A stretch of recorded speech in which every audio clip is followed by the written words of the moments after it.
it's really common for people to say, just listen to your body in training. And it's not bad advice, but it's also not amazing advice without some qualifiers.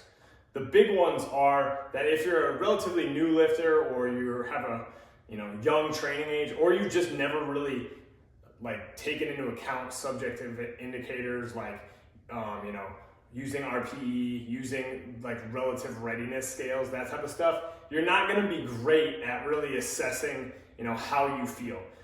One big thing to remember is if you're experiencing pain and discomfort in ways that seem to be ramping up as you're pushing volume and intensity, it's probably a pretty good indicator from your body that you might be pushing too hard too soon, and that's something you should listen to. You don't want to accrue a bunch of injuries that you could otherwise just manage better via better load management, better programming, and just being a little bit more patient, right? But if you do want to get better at listening to your body, there are 3 things that I think are really helpful. And the first is just to trace your steps. When you start to feel maybe crummy, right? You have a couple off sessions in a row, retrace your steps. Hey, how's my sleep been? How has my eating been? What has my work and life stress been like? Is my programming seeming to really ramp up quickly? Is my programming just generally good? Looking back and retracing what you've been up to for the past few weeks, and then looking at your performance is a really good way to start to assess hey, how much am I doing? Is this a lot? Is this a relative spike in intensity or volume that maybe I can't handle, right? So you want to start to work backwards and think, hey, if my performance is decreasing, what do I need to look into to see what's up, right? Performance is the ultimate indicator. And sometimes performance is going to dip as a normal fluctuation in increasing intensity and increasing volume, because if you're going to train hard, you are going to fatigue yourself, and performance will decrease with that. But we want to make sure we're not doing it for long periods of time. The other big thing is to create objectivity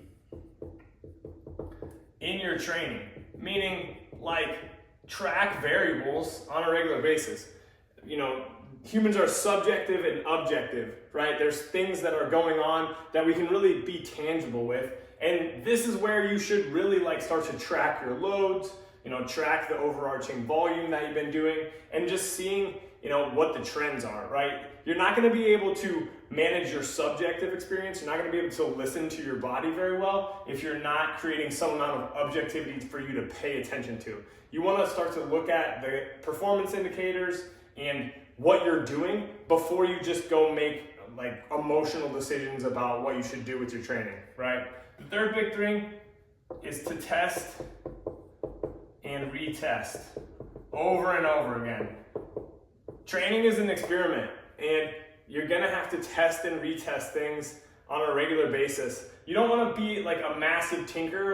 You want to do some stuff consistently to make sure that you're actually adapting to what you're doing. If you're switching up all your variables all the time, you're probably not actually adapting. You're just putting in new variables that your body has to learn to manage, which isn't always a bad thing. Depends on your preferences and your goals, and a lot of things can work. But if you're testing and retesting what's going on a regular basis and taking that information alongside how your body's feeling and what seems to work with you, typically good things happen, right?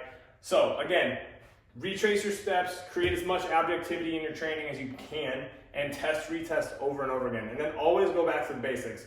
Am I sleeping well? Am I eating enough? Am I managing work stress, life stress, all that type of stuff? And am I also just paying attention to the workload that I'm doing? Does it seem manageable? And if those things are in a row, you're probably going to be able to, quote unquote, listen to your body pretty well.